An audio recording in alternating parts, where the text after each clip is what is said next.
Good evening, everyone, and welcome to the Thursday, October 18th Council Infrastructure Committee meeting. I do have one announcement to start with tonight before we get into the agenda, and that is agenda item C, AB 7635, vacation of a portion of Northeast Gilman Boulevard, is no longer on our agenda as the council decided to take action on that at the last council meeting. So that decision has been made, and so no longer at the committee level. So that is done. So we have two action items, A and B, and then project updates. So let's get started with our first one, which is AB 7649, amendments to Chapter 1390 of the Water, Sewer, and Stormwater Recovery Rates. That's an action item, and Bob York, you are presenting. Well, thank you. Good evening, everybody. I'm Bob York, Public Works Engineering Manager for Utilities. I'm here tonight to briefly present two agenda bills that have been referred to committee for your feedback. First one, and I have a brief overview of everything here, is a agenda bill that would amend, that includes an ordinance that would amend IMC 1390 regarding water, sewer, and stormwater recovery contracts.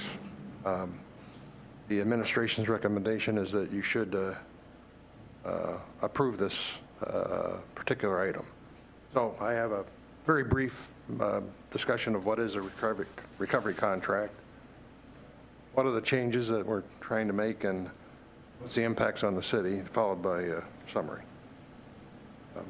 Recovery contract is a contract between the city and an owner of real estate that allows for the potential partial reimbursement of costs for the construction or improvement of certain water, sewer, and stormwater facilities that the owner elects to install solely at the owner's expense.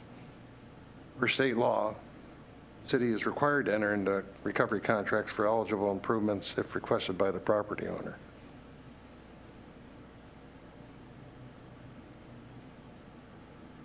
The owner must submit a request for a contract prior to the city's approval of the water and sewer facility. Only locations where the city code requires the facilities to be improved or constructed as a prerequisite for further property development are eligible for recovery contracts.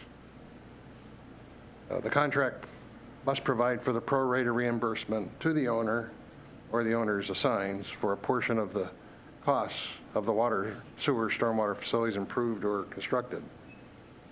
This reimbursement is often referred to as latecomer fees, which are fees paid by future entities that may hook up to the facilities that this particular owner invested in.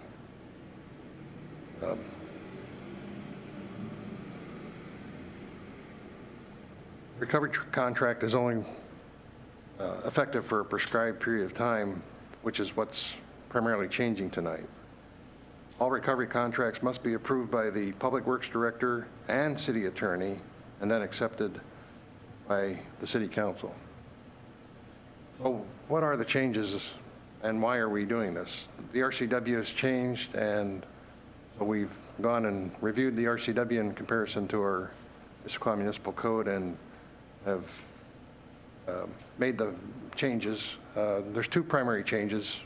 One is all recovery contracts now have to be for a minimum of 20 years instead of previously 15. And which the impact of that is whoever has a recovery contract has a longer period of time before the fees no longer have to be paid by anybody that hooks up to the facilities. Second thing is just to clarify in our IMC the specific requirements of the recovery contract. So there's two just fairly minor changes. The impact to the city, in my opinion, is negligible in terms of financial or extra staff time or things of that nature. So there's really not a big impact. So our recommendation is, the alternatives, really there's not a good alternative because we're required as a city to have our ordinances consistent with the RCW. So this is something we should do on a prompt basis once we realize the state requirements have changed. So again, to summarize, staff recommends an adoption of this changes that we presented in the ordinance that accompanies the agenda bill. Thank you. Question? Yeah. I would view this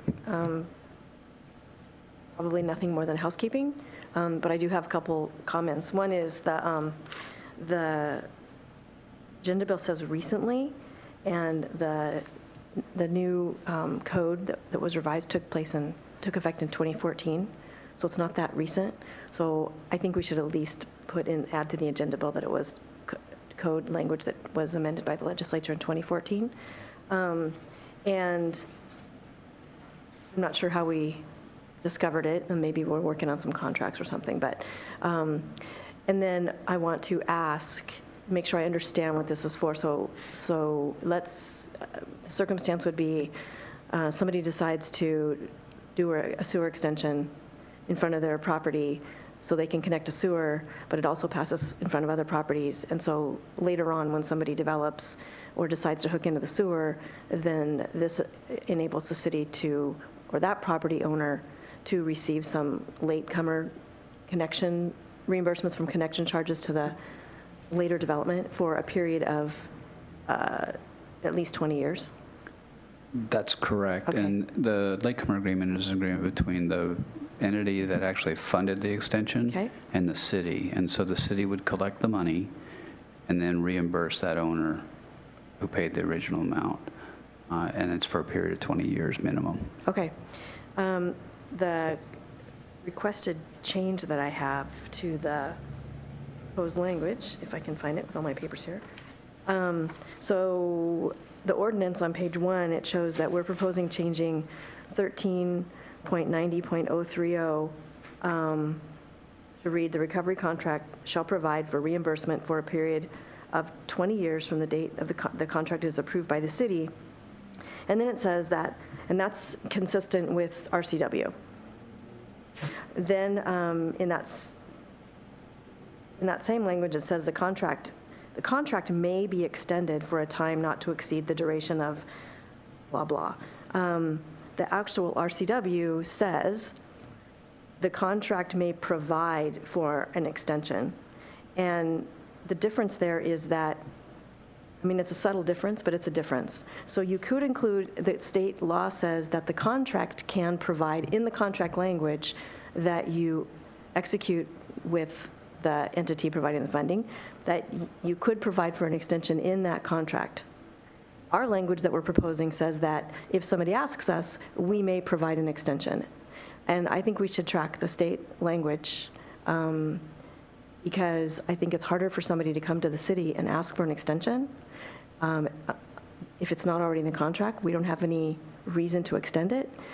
But I think that the state provides for that potential benefit to be in, or that option to be in the contract. So if you just go back to the RCW and track that language, you'll see that it's, and we could just say the contract may provide for an extension, comma, pursuant to, and then we can cite the statute, and then that would be fine.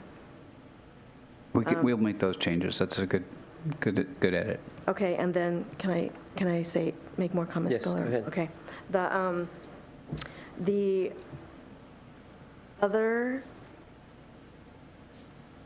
comment I have is that I understand that this state RCW is fairly self-executing, and we don't really need to do anything. We could just adopt the entire code, except that we want to be able to provide for a process in our code for those contracts, and we also want to be able to provide an avenue for collecting fees, such as we include here, we want all recording fees to be passed through. We don't want to have to pay for those. So 2 comments about fees. In the ordinance on the second page, under .60, number 6, Roman numeral lowercase 6, at the very end, we should change it and add recording costs because we don't have that in there. It could be argued that it's under administrative costs, but it's not. And we should just expressly state that. And the other thing is that as I was reading our code and reading, it was hard for me to tell what all the fees were going to be. And so it would seem to me that my suggestion is as we start to revise codes, not start to, is an ongoing revision of codes, sure would be nice that if we had a section in this that lists out, just for the benefit of somebody who's reading this, what those fees are going to be. And we may not have numbers because the recording fees change every couple of years they go up. But we could at least list what they are. 'Cause I read through it, I have no idea what the list of fees is. So those are but with those changes, I would be supportive. May I ask a question? Yep. Clarification. When you said with those changes, are you referring to the change that adds in the lowercase Roman numeral 6, the language that says and recording costs, and then with regard to listing all of the other specific fees somewhere else in the code, that's a later date change, not with this? Or is that part of this action? That ad I wouldn't think should, I'm not requiring that ad in order for me to support Okay. it. Because that may take a little bit more time than, Well, I'm not moving talking this. about what the actual numbers of those fees are. Understand. But if we just added a section that said, you're going to pay for recording fees, you're going to pay for an application fee, just so somebody who's looking at this code knows what. Right. I mean, I Right, would but love to those- see but it- that. I don't know what the urgency is for getting this passed, but Yeah, it's probably not that urgent of getting it passed if we get it passed, in the not-too-distant future. That's one reason why we have the language in here, including but not limited to, because you may say this is the list, and you may miss one or two. Sure. And so, that's why I was saying, it may take us a while to compile all the lists, because fees, we call them different things in different places, Sure. different times. So it's just a matter of whether or not you want that to come with this code revision or another one. well, and if you look at it from that perspective, it takes you a while to compile what those fees are. It'll take the applicant. Imagine and somebody else who everyone. doesn't Yeah. have, and I just recently went through an exercise of trying to figure out what some permit fees would be for something that I was doing, and even during my day job of what I do, I couldn't figure out what it was. Okay. So that's why, I mean, in a code We can that's- see if we can put something the together for code's- this. This code is super short, so Yes. I wouldn't think that adding a section, We just can listing see. the fees Yeah. and just making clear that this may not be all the fees, but We can do that. anyway, that's. We can do that before we bring it forward again. Sorry. I'm So, done. so, good, thank you very much. So I guess with all that, and I'm very supportive of that, is if you just keep that thing of where you say, including but not limited to, for some of the new, kind of thing, it may not be a fee right now, but it may be 3 or 4 years from now. If we have that little caveat, that would help us if something comes up that we don't know of now. But try to get them all in there. Yeah. Does that make sense?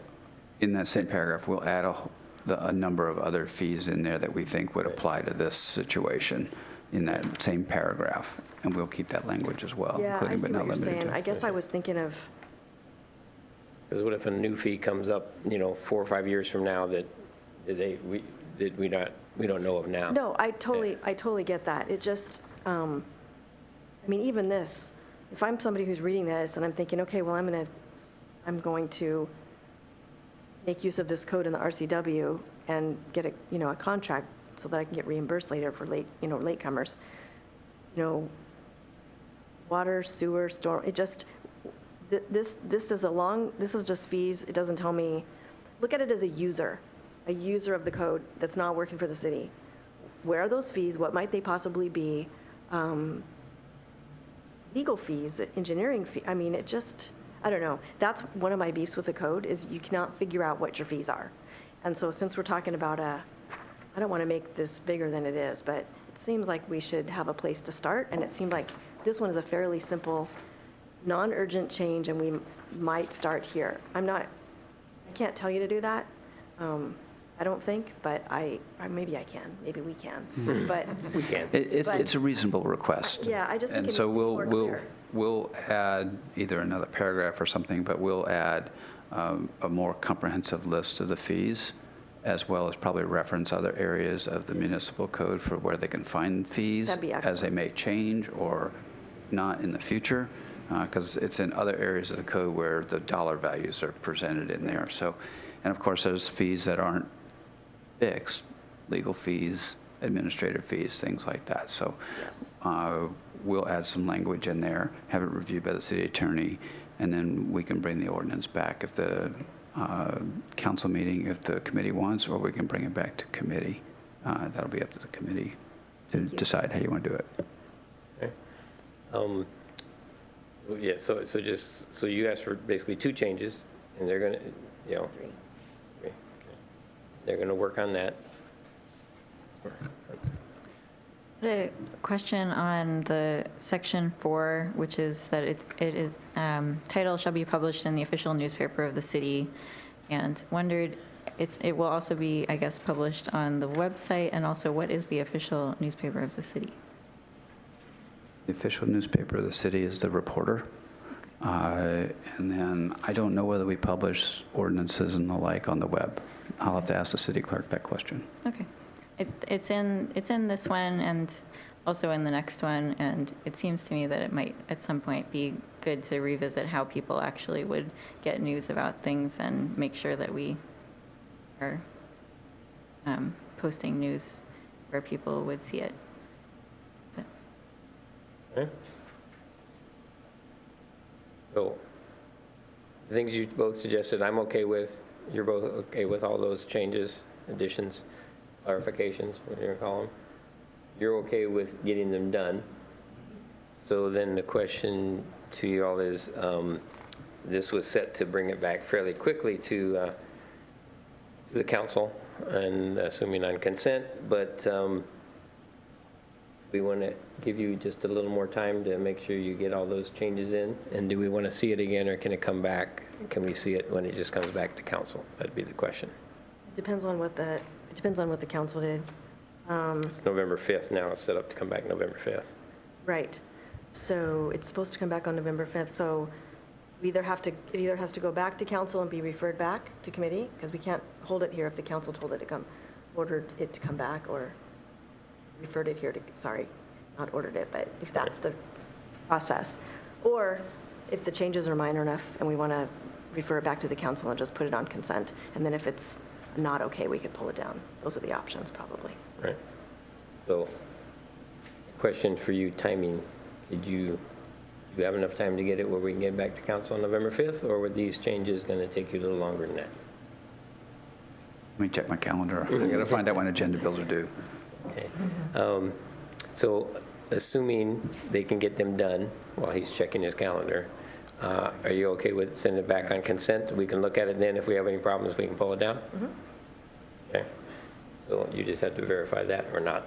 And if something comes up, say you think you can now and then you can't, we'll adjust to that as well. Next week.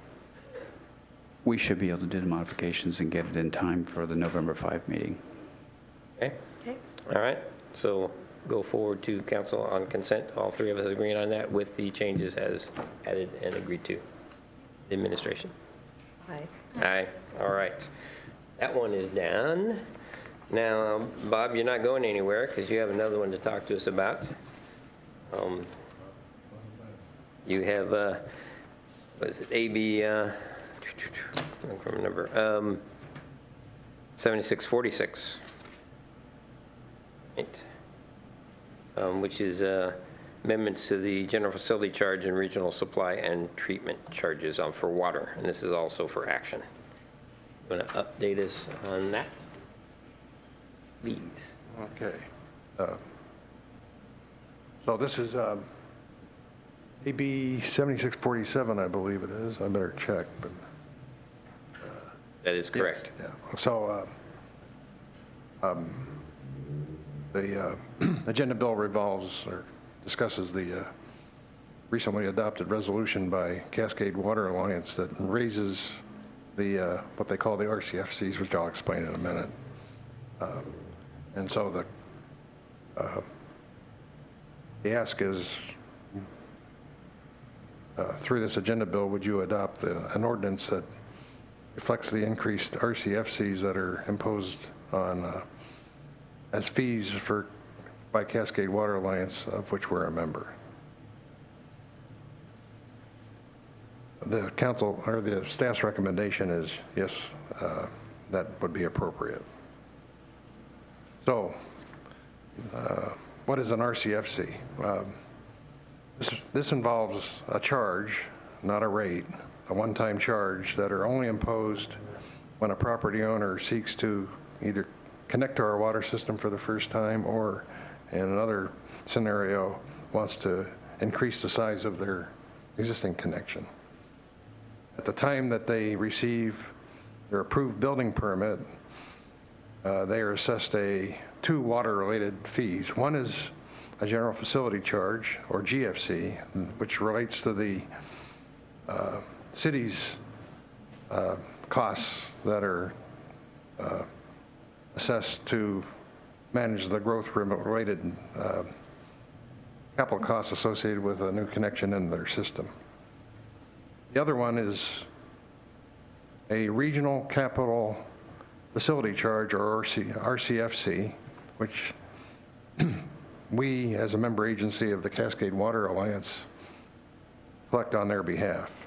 Again, that's RCFC is a charge that Cascade Water Alliance has assessed since about 2004 that pays for their growth-related costs of their supply and distribution system. As y'all, I believe, know already, we're one of 7 members of Cascade Water Alliance, and the RCFC increase applies equally to all 7 members. RCFCs, as a way of background, what's the history of this? RCFs, when Cascade Water Alliance was initially formed, they didn't always assess RCFCs because they didn't have much in the way of capital costs initially. They were initially imposed in 2004, and the last increase was in 2009. So it's been, by the time these become effective, it would have been exactly 10 years since the last increase in RCFCs.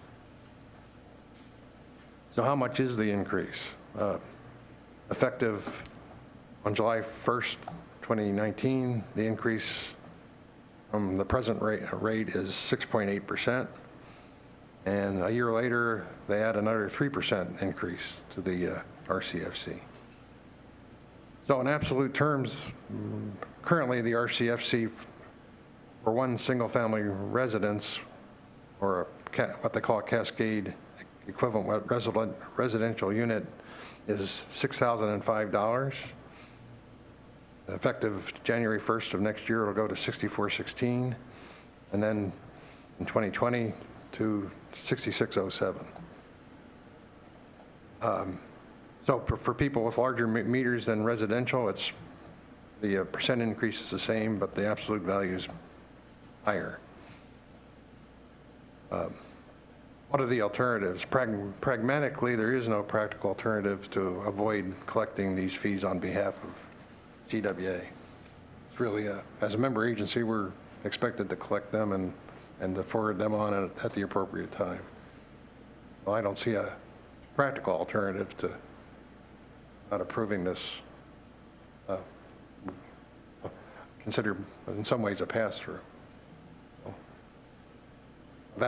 So in the end, we recommend that council approve this agenda bill. Any questions? No? So, yeah, so basically, like I say, someone has to pay this initial fee. If they don't, the city would end up having to pay it for them, right? It's the only alternative. So it is a pass-through fee that is just, it's to hook up new water system, you got to pay. And Pay for the essentially, system it's a that you're growth-related that you're fee. using, basically. Right. Yeah. Okay. So no further questions. Let me read here quickly here.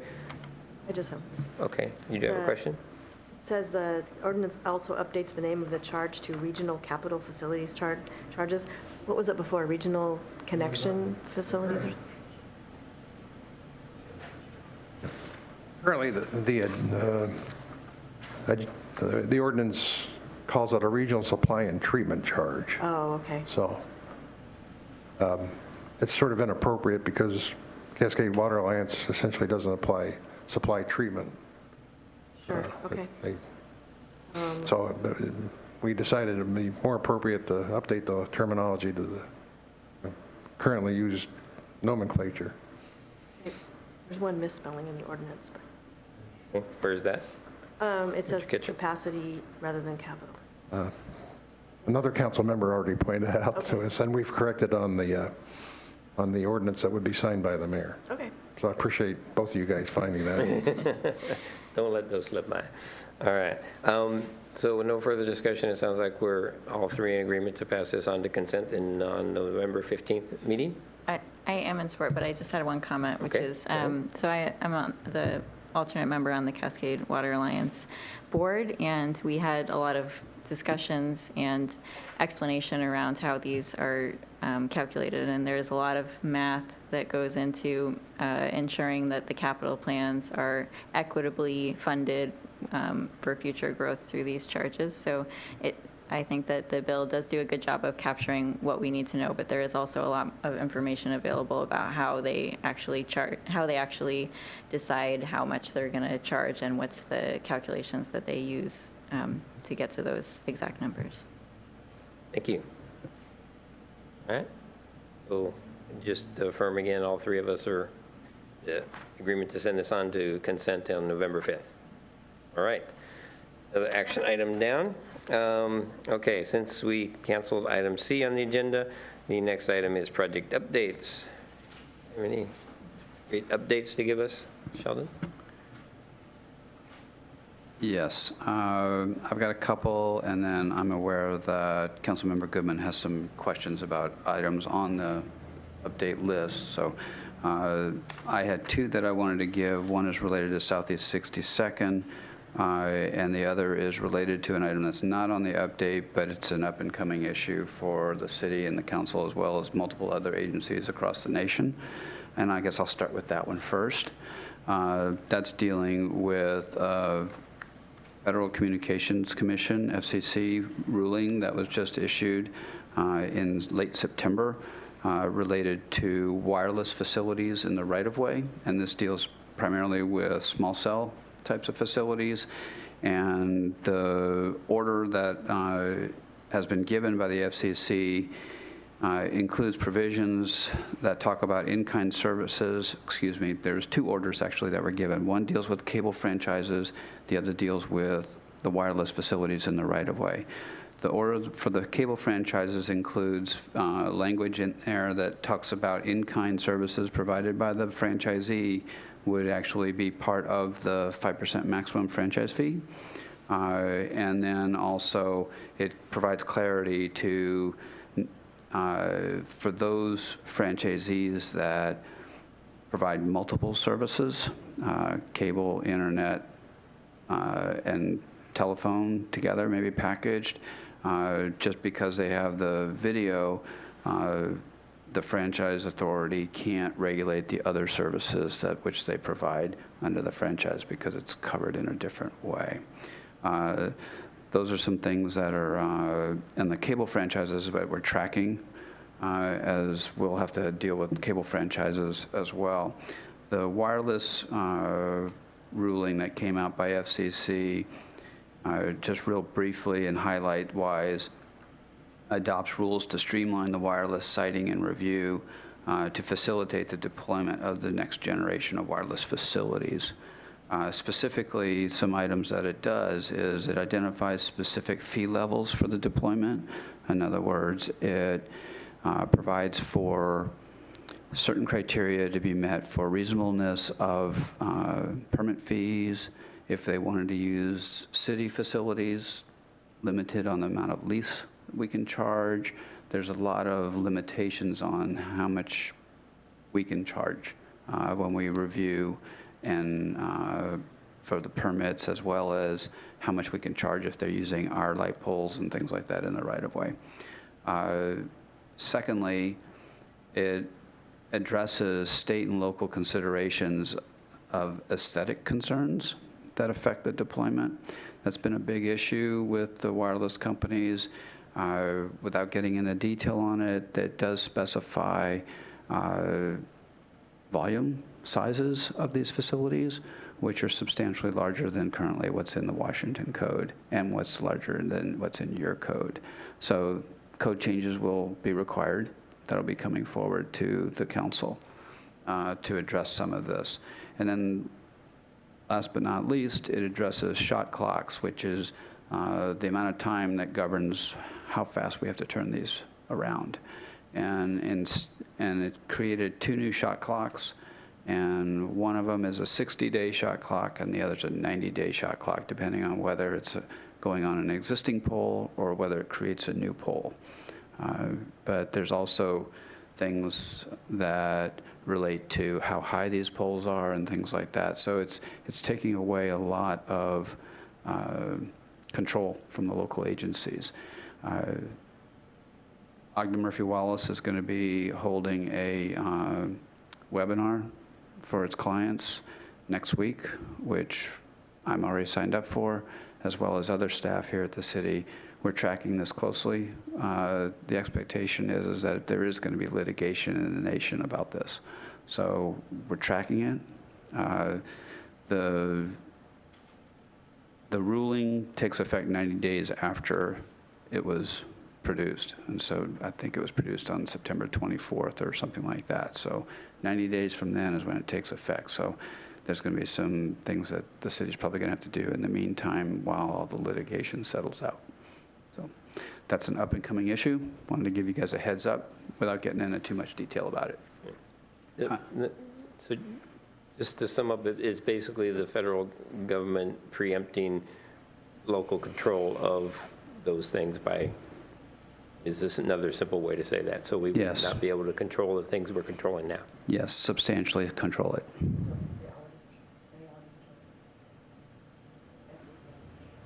Yep. Okay. They're just taking more control. They're grabbing more of it. Yes. The other project that I Sorry, wanted can I to... ask a quick question on Go ahead. that? Could you define shot clock? Shot clock is the time in which we have to issue the permit or franchise between when we receive the application, and when we actually deliver it.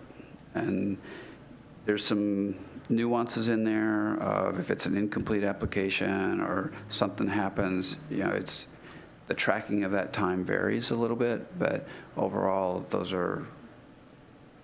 they've reduced the time requirements. Okay, so you would have to process applications Faster, yes. Okay, so that's your summary? For that, I was going to start and talk a little bit about Southeast 62nd, give a quick update on that. On Lake Drive, between 10th and 62nd, through the Costco corporate area, we've poured the concrete curb. We're constructing Lake Drive in halves. The western half was done to the point where it's got a preliminary lift of asphalt on it. We've been working on the other half, the eastern half, and that is now in final grading. We're pouring the that should be forming for the sidewalk next week. And so the curb gutter sidewalk and the subgrade for the asphalt should be ready towards the end of this month. And then once that's ready, the goal is right now on the contractor schedule that by the end of October, Lake Drive, all the work on the west side of Issaquah Creek, Lake Drive and a little section of 62nd should be final paved and operational. There's still a lot of landscaping, a lot of construction work going on. We're installing streetlights. It's going well. And so once we've done final paving and everything, pretty much we're going to try and open up Lake Drive through the roundabout and then into the lower retail area, keeping the section towards the bridge still closed. I've asked about the possibility of opening the other section of trail that's along 62nd there, but that's pending the ability for PSC to give us the power we need to energize our lights, specifically our our RFBs at the intersections. So we want to make sure we're doing things right. So that's where 62nd is on the west side of the creek.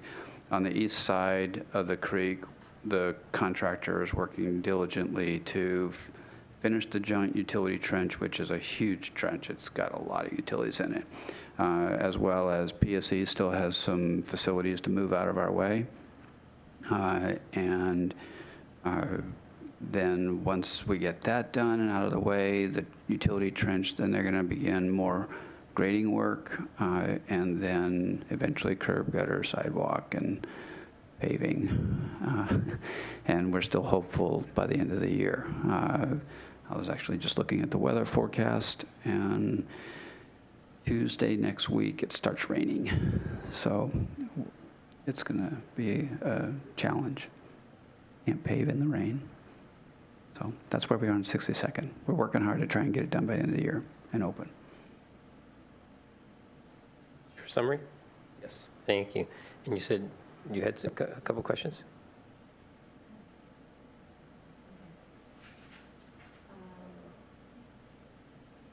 So the very first one is the SPAR PS/reservoir/transmission main. So can you describe where that is? And also I see that the current actions were developing a special use permit, developing a detour plan, and then upcoming there's a buffer variance. So can you describe what those things are? So that's okay. So the reservoir, the SPAR Yes. area reservoir.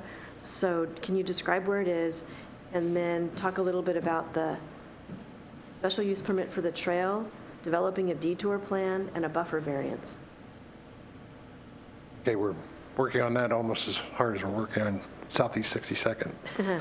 But it's still in the design and phase. It's complicated by all sorts of issues. We're getting close to the approval stage.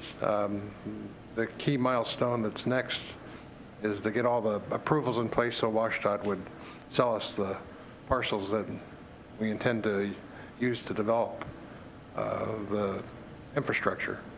As you might, and Sheldon's trying to, there it is. So why would we need a special use permit for the trail from King County Parks? What part of that is King County Park?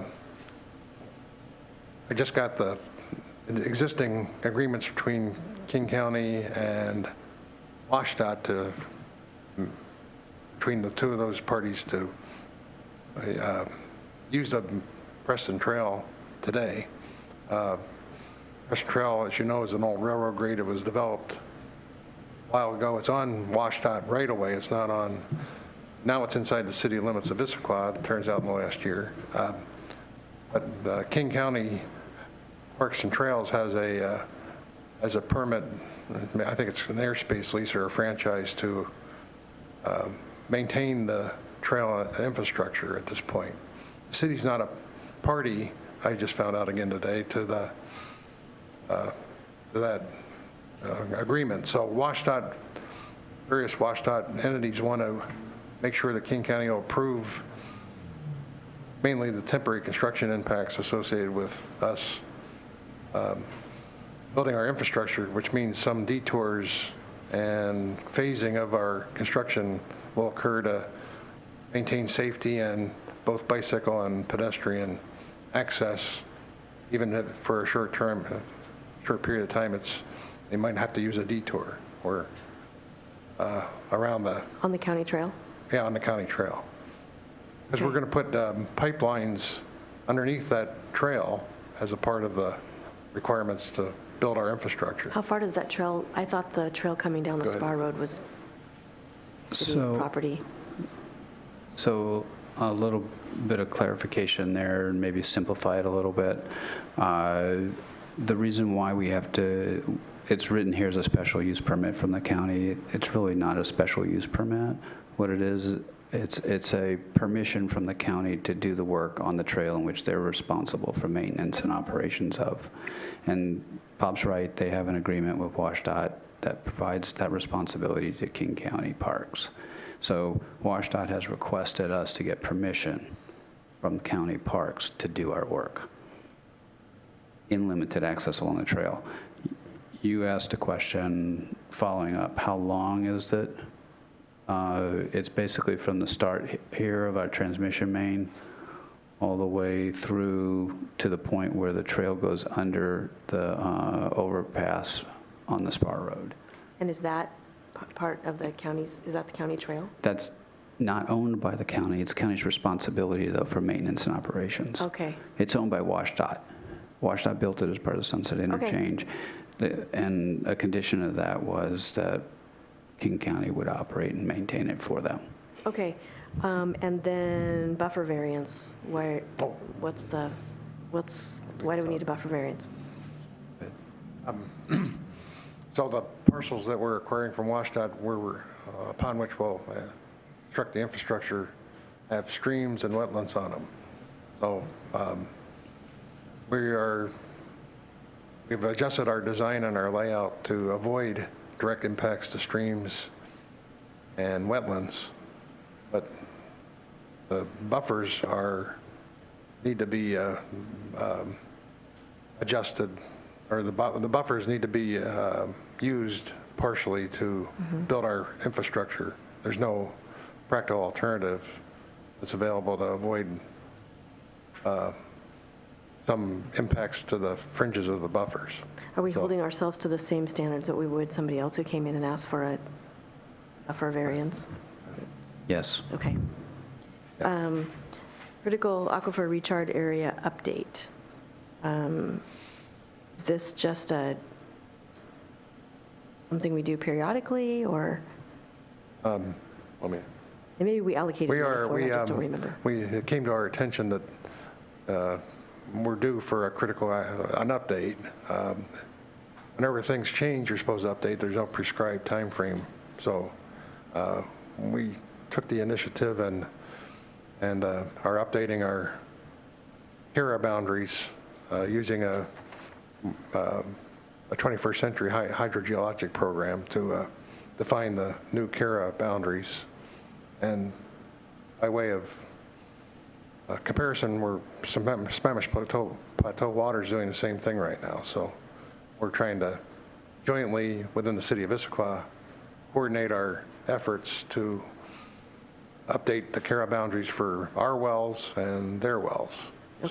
So we're well underway. It's making good progress. And we expect to be done by the end of the year in terms of getting new maps and being able to take the next step in terms of updating our CARA boundaries. Okay. Another one on here is Sunrise Place drainage stabilization. Can you tell me where that is and just a few sentences of what that project is? I don't know if we have. Oh, Sunrise Place, okay. That's a project's been on our CIP for some time, and we're finally making progress on it to deal with a erosive situation on that property. By talking to Fish and Wildlife, we've come up with a much more cost-effective strategy that uses large woody debris and other habitat-friendly options to take care of what we're trying to take care of on that project. Where is that generally? I see the maps encompassing the whole city, so it's hard to, I think Sheldon's come up with a more definitive.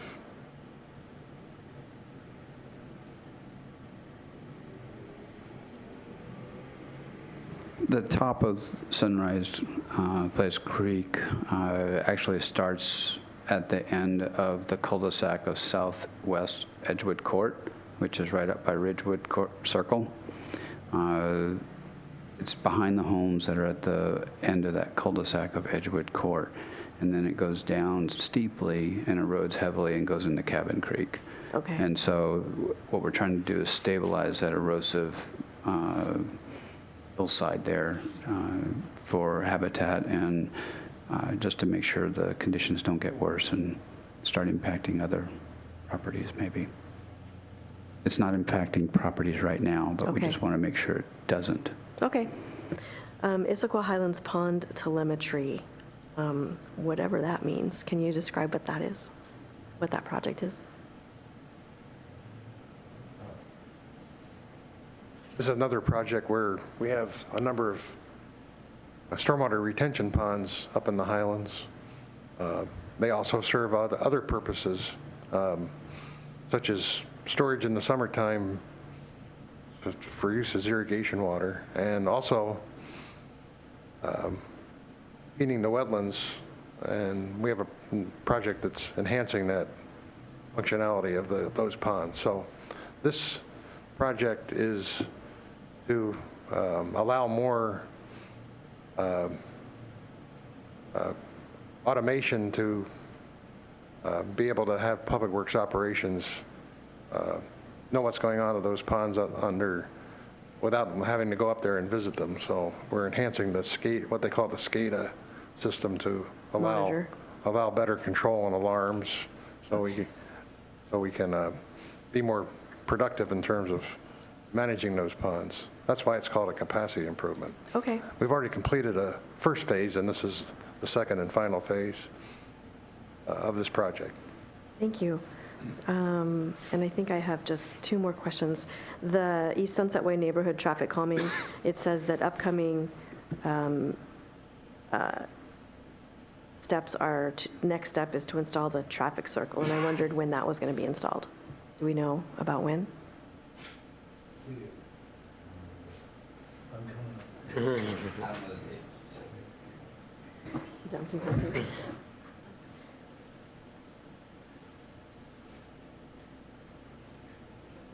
Hi, Kurt.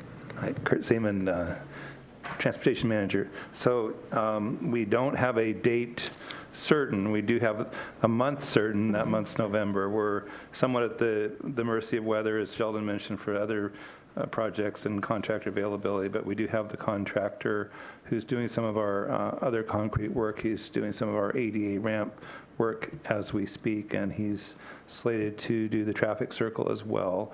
I just wanted to mention, so that will happen in November. We want to get this project done as probably as much as you all, and certainly as much as, maybe not quite as much as the neighborhood, but almost as much as the neighborhood, both just to have the project complete, and we want to get, we want to be able to measure the outcomes and our success from this project. So just super briefly, we've installed the speed humps out there, which was a different contractor than who'll be doing the traffic circle. Those were done at the end of last month. This next week, we'll be doing the final striping and the marking of the speed humps, weather dependent. And then, as I mentioned, traffic circle in November. Continue to push on the contractor to accelerate that time as much as possible. The next steps after the work is done, as I mentioned, is we want to measure our outcomes. Our plan is to collect traffic counts after everything is done.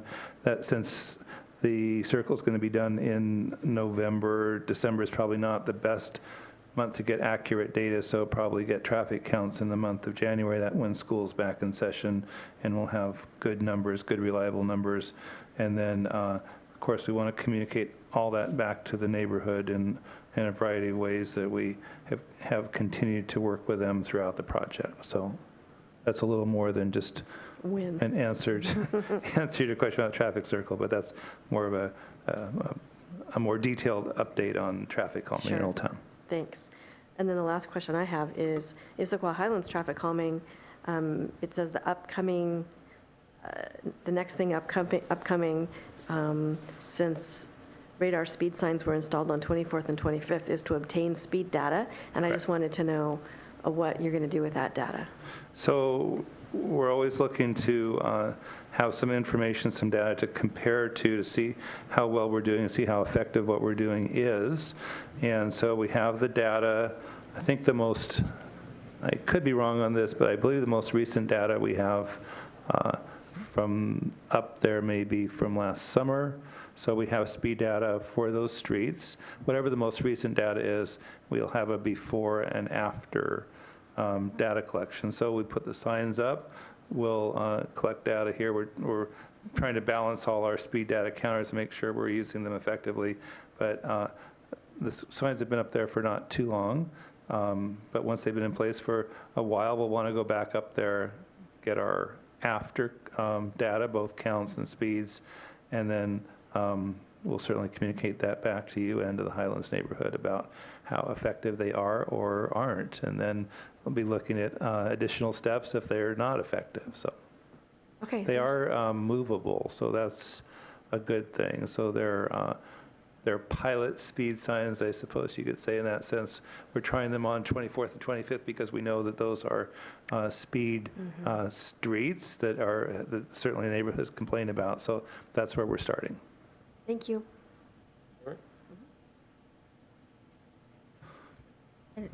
Two items that I was wondering more information about the next steps on. The first one is concurrency, and it has for current that providing project information to consultant performing the update of the transportation impact fees. And there isn't anything listed in upcoming, so I'm wondering when will that come back to us? And So Sheldon's probably a better person to comment on that. This is where transitions happen. Where our consultant who did the concurrency modeling and the like, and the technical side of the traffic, is providing information to the consultant that's working under a contract with DSD on the impact fee calculations. And then I believe they're scheduled to come back towards the end of the year or first part of next year with impact fees to the council. And so I'll have to check in with DSD on what their schedule is on that. But I know that we are actively working with them to make sure that they have the information for their calculations. So the concurrency that we presented, or Torsten, our consultant, presented to you all, I don't know, was that last month? Presents the engineering, the modeling part of the concurrency story, and so that's the data part that supports, as Sheldon says, the impact fee part, which is being managed by the development folks downstairs from us. So it's concurrency is sort of different parts of concurrency, the data part, which we manage, and then the impact fee parts, which Keith Niven and his group will be managing, if that makes sense. So that's the fee part, that's the impact fee part of it, that fees come out of the data that and the modeling that we did in our portion of that. if council were to see it next, it would be from DSD. That's correct. It'd be that part of the process. impact fees. Okay. And then my other question is about the Gilman Boulevard to Front Street concept vision. I know there's been a lot of work, and it's going through a lot of the different volunteer commissions, and it went through some community engagement processes as well. And then it has here, present framework to council on January 14th. And at that point, I'm wondering if you could provide some more information about what it will look like and where we go from there with the vision. So I'll comment on that. So I don't know everything that we told you there. That's generally exactly right where we are. We, in fact, presented to, right in the middle, presenting to boards and commissions. Brianne is, as we speak, she presented last night. I think she has 2 more meetings this month. So the idea there is to gather up all of the input, public input, boards and commissions. We're hoping that each board will give us a letter of support, or here's things that we agree with, here's things we have questions about, that kind of thing, which I think will be helpful when you come to council. You'll have that information, the summaries from all the boards and commissions that we've been to. So in that meeting, we hope to do 2 things. We hope to summarize all the work we've done in what we call phase 1, which is getting an idea of what the future of Gilman should be. That was really the work of phase 1. We didn't come in as council was really clear. Don't go out to the community with preconceived notions on that. Go out to the community with an open mind and hear what they have to say. So that was the work of phase 1. And then so we're going to share that with you in January, and then also start the conversation on phase 2, which is to develop some preliminary plans for that corridor, so that for several reasons, so that can help us potentially look at future capital improvement projects for that corridor that we would build, and probably equally importantly, maybe more importantly, as developments come in, will give us some certainty, will give the developers some certainty about how they should build their improvements that front Gilman in terms of, where their buildings should be set back from and what the cross-section should look like, and, if there's a multi-use trail or sidewalks, where the curbs go, all those kinds of things, which